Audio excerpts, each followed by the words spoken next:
The first breath was a knife.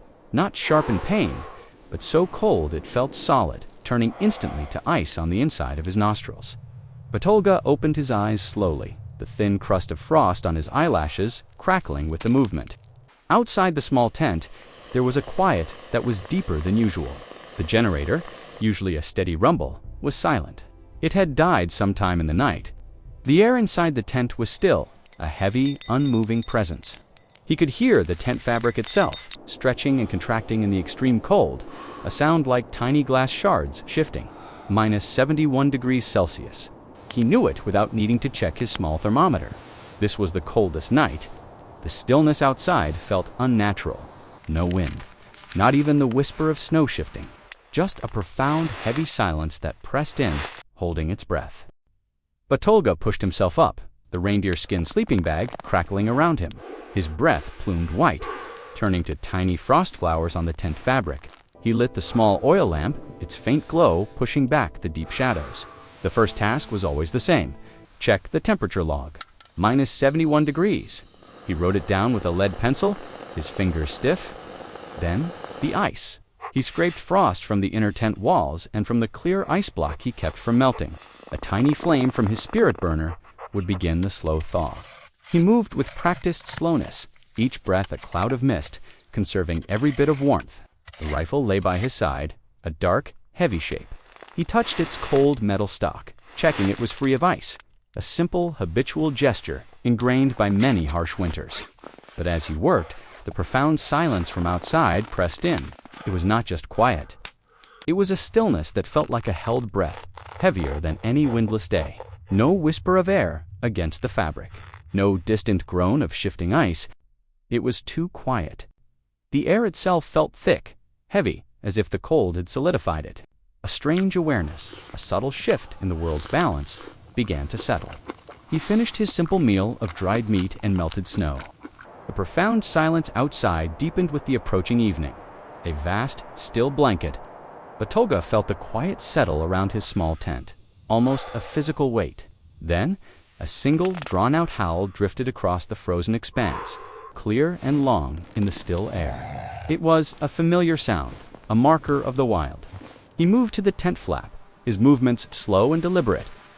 Outside, the twilight held a soft blue glow.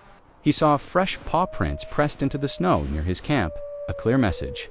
A dark shape, a small piece of hide, lay a little closer to his shelter than before. They were curious, testing the boundaries. His response was quiet and ordered. All food was carefully sealed, every pouch and bag secured. The cooking area, used earlier, was meticulously cleaned of any lingering scent, then moved slightly away. Batolga finished preparing the camp. Every scent trail was swept away with a branch, erasing his presence.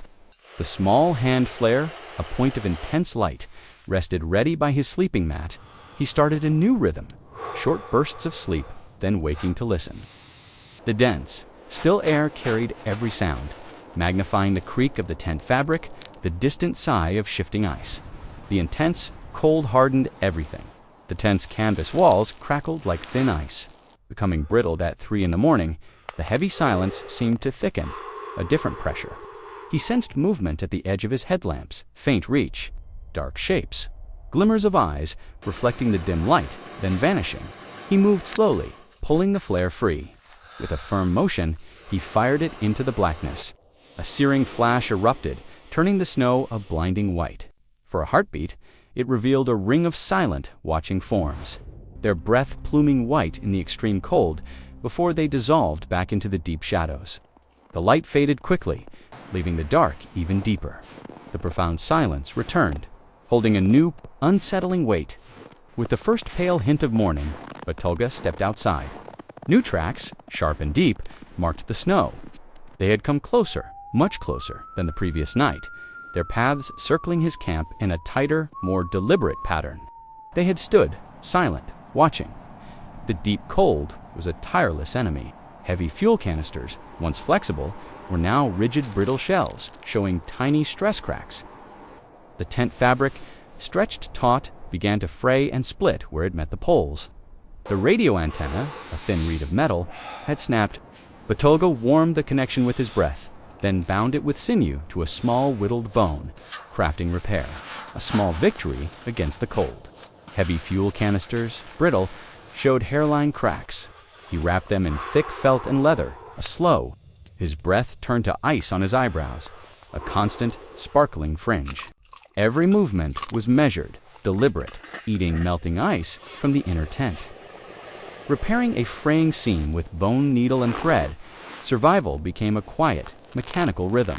Each task was a meditation. He noted the slow drip of melting ice, the soft hiss of the burner, the gentle creak of the tent. Fuel levels dropped, a quiet concern, but carefully rationed. His strong hand moved with instinct. He did not rush, simply acted with steady resolve. The wolves had vanished after the flare, but their presence lingered. A heavy wait time would erase. On the third day, a whisper returned to the air, a faint breath of wind, hesitant, then a steady murmur. Snow began to drift, a soft, slow dance of white. The fine powder moved, gently erasing the sharp tracks the wolves had left. One by one, imprints blurred, then vanished, swallowed by the shifting canvas. The silence that followed was different now, not the oppressive, watchful quiet, but the natural, vast quiet of the tundra. He watched from the tent flap as the last tracks disappeared. In the distance, along the eastern ridge, he saw faint, moving shapes. The wolves, a small, indistinct procession, were moving on, following their path across the vast, empty land. The environment reset itself. He stood at the tent flap, the whisper of the wind, a gentle, familiar presence against his face. The air, though still biting, no longer held the paralyzing grip of the extreme cold. The vast white expanse stretched before him, clean and untouched. The drifting snow had finished its work, a soft, slow dance of white powder erasing every trace of the past days. Not a single paw print remained to mark where the wolves had been, their paths swallowed by the shifting canvas of white. The deepest cold, the challenge of the long, silent night, had passed. Batolga picked up the worn logbook, its leather cover softened by countless journeys.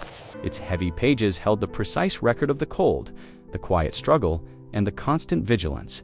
He made his final entry with a lead pencil, his hand moving with quiet, steady purpose. "Minus 71 degrees Celsius night," he wrote, his voice a low murmur. "Survived. Wolves gone. Equipment intact. The cycle continues." He closed the book, the sound a soft thud, a punctuation mark in the renewed silence. His gaze swept across the endless, empty horizon, a world reset to its fundamental, frozen beauty. The air was crisp, carrying only the sound of the wind, a long, sighing breath from the immense tundra